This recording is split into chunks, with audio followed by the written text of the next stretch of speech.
They opened up the coffin and found a skeleton of a man holding a little box that was about 8.10 inches in size. The box had been cemented shut here. This, by the way, is sitting in Ohio. Well, he opened up the box and he found a little man inside, a little black stone. They took it to scholars and they looked at it. The man seems to be carrying something, and there's writing here at first they couldn't recognize.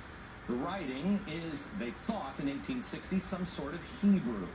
Well, finally, about 20 years later, they found some rabbis living in the area, and the rabbis looked at that, and they could read it. They said it was an old kind of block Hebrew, and it was a rendition of the Ten Commandments.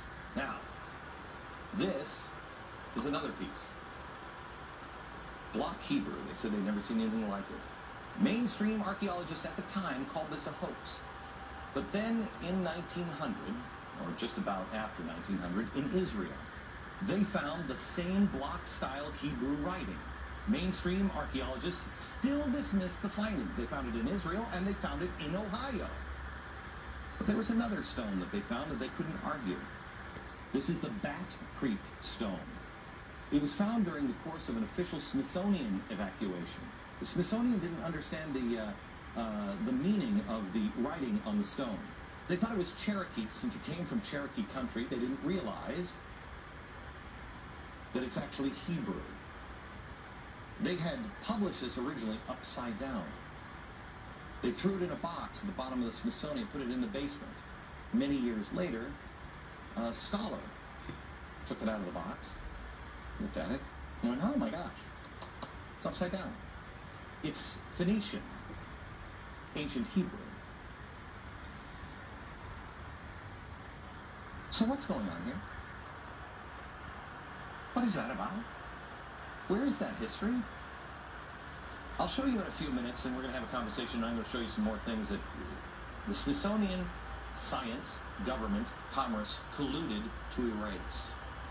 By the way, I want to thank the directors of the documentary Lost Civilizations of North America for bringing these stories to my attention. I was blown away. To find more, visit the website, lostcivilizationdvd.com.